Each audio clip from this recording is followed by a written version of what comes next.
All my life, people have been telling me, all the wisdom of the world is in the good book. Read the good book. Read about God. You can't go wrong. Maybe so, maybe no. Well, I decided to read it, and I'm about 3/4 of the way through the Old Testament, and what an eye-opener. There's all kinds of great story ideas I can steal in there. There's everything. It's got murder, incest, sanctioned genocide, betrayal, just bad stuff, and good stuff too, and some wisdom. But the picture you get, or that I get, this is just me, of the God that's depicted in the Old Testament, he is not a nice guy. No way, he's not a nice guy. In fact, he plays favorites. He cuts people that he likes a lot of slack, like David and Solomon. They did all kinds of stuff he didn't like, and he let them live. But guys like King Saul, for some reason, God had a hard-on for him and just didn't cut him any slack whatsoever. So this is my take on the story of Saul. It's called My Night with Saul, the First King of Israel. You Bible purists, you're probably not going to like it, but turn it off. It's called My Night with Saul, the First King of Israel. My name is Uzziah. My friends call me Uzi. I was scribe and secretary to King Saul, the first of Israel's long line of kings, our first king ever. He was a good man, but a terrible king.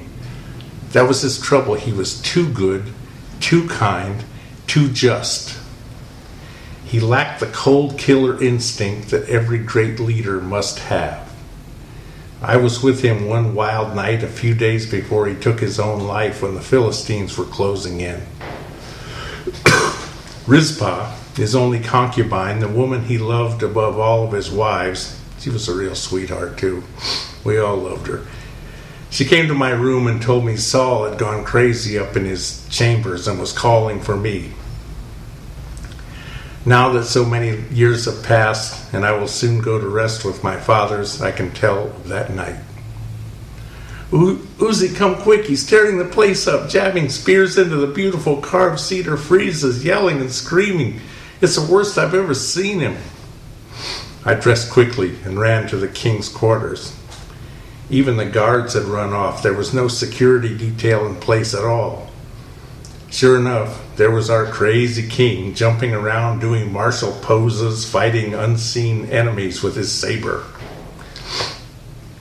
When he spotted me, he raised the sword with a two-hand grip and swung down, stopping just short of my left shoulder, cutting my shirt. Seeing it was me, he threw the blade across the room and stepped forward to embrace me. Uzi, you okay? What am I doing cutting off the arm of my scribe, and you a lefty too? I could smell the wine on his breath and the rank sweat of his body. It was clear he'd been on a real bender. He staggered backwards and collapsed onto his huge, luxurious bed. Uz, you're the only son of a bitch I trust around here, and that's why I sent for you. I'm surrounded by liars, ass kissers, priests. Same thing, right? Now I'm drunk, as any fool can plainly see, but my mind's going like a whirlwind and I've got to talk to somebody, and you're it. Your Majesty, I'm yours to command. Let's just dispense with all that royal bullshit. What do you say? Let's just be a couple of guys from the neighborhood talking, okay? I'm Saul. Saul, you can call me Saul, Solly, whatever you want. Okay, Saul. To say I was uneasy with this familiarity with a crazy monarch who had almost lopped off my arm is a gross understatement. But if this was the play needed to stay alive, I'd play it. Let me tell you one thing for starters. I never wanted to be king of a goddamn thing. I was just fine being nobody in my hometown. We had a great little farm, dairy, and orchard. Life was good. One day, my old man sent me and 2 of my brothers out to try to find 5 of our jackasses that got loose when somebody forgot to latch the corral gate. We hiked for miles looking for those donkeys and ended up 2 villages from home with the sun going down. We asked around, nobody'd seen our herd, but they said there was this prophet down the road that sees everything. You pay him a shekel or 2 and he has a vision and he tells you some crazy shit of which may or may not be true, but at least it's cheap entertainment. This old rummy wasn't just a local bum. He was the prophet, the top guy in all of Israel, named Samuel. I know you've heard of him. He welcomed us into his home, and man, what a dung heap. It was dark and stunk worse than a pigsty. Had skulls of animals and all kinds of weirdness all over the shelves along the wall. He told us, forget the donkeys, they came back about an hour after you stupid farmers went out to find them. They get hungry, they come home. However, I've been getting major messages from God our Father lately, and guess what? He told me one of you boys is going to be the first king of Israel. Believe that? Now, why he would choose one of you Benjamite fools to be king of anything but the shithouse beats the hell out of me. But I'm just his humble soothsayer. 5 more shekels, and I'll tell you which one of yous it is. All right? Man, what a loon he was. We barely had the fare between us, but it was a good show, so we threw in. He rolled his crusty eyes back in his head and seemed to go into a trance, muttering some mumbo-jumbo nonsense words. This went on for a few minutes. We were all bored and hungry and not about to eat anything that came out of this guy's house when he jerks back to life, looks at me and says, "You're him. You're him." What? Then he gets out some smelly crock of oil and pours it on my head and says some more crazy jabber. We all look at each other and then rush for the door to get away from this goofball, and damned if we don't see every man, woman, child, and goat from the whole village crowded around outside. They're all bowing and chanting and making a big deal over me. I was dumbstruck, and my brothers were behind me laughing their asses off. The people picked me up and put me on this beautiful, beautiful chestnut mare and threw a purple robe over my shoulders. It was insane, but what could I do? Now, the whole nation had been crying out for a king for several years. It was a face thing. Syrians got a king, Babylonians got a king, all the uncircumcised Philistine heathens got a king. We got to have a king. If they only knew how bad this would turn out. If I only knew, I would have killed anybody got in the way of me running out of there right then. But it was a big stroke for my ego, and too soon I started believing the joke. Me, the king. Ridiculous. Well, against my better judgment, Sam, the kingmaker, became my chief advisor and a thorn in my side from that day till he died, and then he came to me in my dreams, always telling me, God says, do this. God says, do that. Supposedly, he had a direct main line to God, and whatever God says goes, right? I was very careful after that to live an outwardly upright life, keeping all the damn near impossible commandments. Old Sam, meanwhile, has cut a deal with the Levite priests, and they were making constant demands for more money and sacrifice, for which I had to increase taxes and keep the country constantly at war. Things came to a head one day when Sam comes to me and says, God says to go to war with the Amalekites, and get this, God says, kill every last one of them, spare nobody, burn their cities to the ground, and kill all of their livestock. I had a big argument with Sam.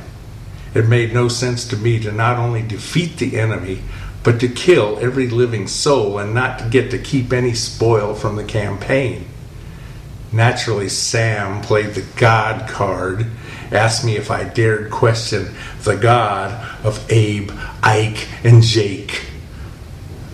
So we went to war again, and it was a costly victory. I lost a lot of good young men in that slaughter, and for months afterwards, troops of widows beseeched me for aid everywhere I went. I cried with them. I loved every one of those boys and knew I was responsible for their senseless deaths. I pissed off the blood-sucking priests by seizing some of their ill-gotten funds and giving it to families who had lost their fathers and sons. The soldiers declared victory on their own, but left some Amalekites alive and saved a lot of their best sheep and cattle. And who can blame them? Not me. One night they brought the Amalekite king, Agag, to my field headquarters. I hid him for several months up in the hills and got a couple of his wives and kids up there with him. We got to be buddies, sort of, and went out a few times hunting with our falcons. One day, old Sam showed up, full of the wrath of God, even more than usual. He said, God was really pissed at me that I had disobeyed his orders by not killing every last Amalekite, our people's number one eternal sworn enemy since God started the world clock. The old bastard turned purple when I started challenging him, saying how did I know this was God's orders, that he, Big Sammy, might be dreaming this shit up all on his own. Oh, he didn't like that. He demanded that I bring forth the infidel Agag, my friend. I did, and before I could stop him, the old freak grabbed a sword and split Gag's head wide open and kept hacking like a demented butcher. I've seen a lot of war and killing, but this was the sickest thing I'd ever seen, and all because somebody said this was God's will. That's when Sam said I was out of favor with God, and nothing I ever did from then on was going to change it. God was done with me. That's when David came into the picture. David, the scheming little shit, the bane of my existence. David, the little shepherd boy from Sheep Dip City, comes to Jerusalem, makes good. Where can I start talking about that little pretender? All right, you know the legend. Little sheep lover takes down giant Philistine monster, beats impossible odds. The truth is less impressive. We were having our usual hard time battling the Philistines. They were daring us to come down and have at it in the valley. Our guys were tired of fighting and there was mutiny in the ranks. We were stalemated, and with morale in the low state it was, we knew we'd get our asses handed to us if we took the field. The wise course would have been to just turn around and go home, live to fight another season. But as you know, Israel never walks away from a fight. The Phils sent this big bastard out who called us all pussies. Said, send your best guy out to fight me one-on-one, anybody you got. Winner gets to torch a town and have their way with the women. Goliath was his name. Big sergeant from the Philistines' best fighting squad. Big guy, sure, but not a giant, not superhuman. We had plenty of studs his size in our ranks, but for some reason everybody was spooked by this guy's swagger and his big mouth. Along comes this scrawny little country boy, David, says he'll take on the big guy. He'll do it. 5'6", maybe 140 pounds wet, wants to go up against 6'5", 260. Suicide mission. I only heard about this later. Nobody ever came to me with this. I would have said, no, forget it. You know the story. Little Davy slings a rock. between the giant's eyes and kills him. Well, yeah, that's almost true, almost. The kid got off a lucky shot, but to the temple, the most vulnerable part of the head. Big G had turned his head to say something to one of his pals, probably about what he's going to do to this tender little Jew boy when he gets his hands on him. They hadn't really squared off yet, so you could say it was a cheap shot. The big guy went down, twitching, didn't know what hit him. One of our guys threw David a sword, and he runs over and lays a vicious chop right into Goliath's throat. Oh, blood on the sand. It's over. Jews win. Yay. Do you believe in miracles? Yes. Our troops went nuts after that. They found their lost balls and ran the uncircumcised Philistines back to Gath, their hometown. We didn't do any sacking and pillaging. Everybody was just too tired and just wanted to go home, which we did. A lucky shot, 1 in a million, and now the kid's a national hero. He's a good-looking guy, and then it turns out he's a singer-songwriter too, and now everybody's singing his songs. It was a crazy time. He's been getting free meals for years just on the basis of that one shot. That's what everybody calls it, the shot. Crazy, ridiculous. So I took him into the family, and Sam's out in the countryside pumping up the David legend like the boy's running for president. And Sam's a campaign manager. Old snake, I should have had him killed as soon as they made me king. My daughters were so goofy over the kid, I had to put guards on their bedroom. I thought it might be a good political move to get him married into the family, so I offered up my prettiest daughter, and then you know what the little bum did? He said he couldn't accept her because he's just a humble nobody with no money. She's too good for him. He's unworthy of such an honor. What bullshit. Embarrassed my daughter so much, I got her married off quickly to a fine young guy from a rich family. But what did it matter to the folk singer? He was combing the pussy out of his hair. Had a real way with the ladies, him and his guitar. I kept sending him out to the front lines, hoping he'd get killed. But give it to him, he's a good general, and he's always surrounded by fools who thinks he's God in the flesh who get killed shielding him. The final insult was when my own son, Jonathan, broke with the family and swore undying love to David. That broke my heart. Hero worship is one thing, but he disrespected me, his father, in front of everybody. I declared David an enemy of the state and had my best troops out chasing him all over the country for months. He always slipped away and made fools of us. People hid him and kept his boys supplied everywhere he went. It was a stupid overreaction, I know. I just wanted my boy back. I'll tell you the truth, Uzi. I know I'm on the way out, and David's already the new king.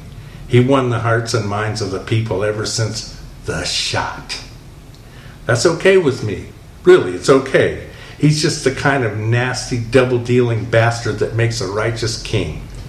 I never wanted this job, and I'll be glad when somebody kills me. I made him even more of a hero by going after him. I was just so angry about my son taking up with him against me.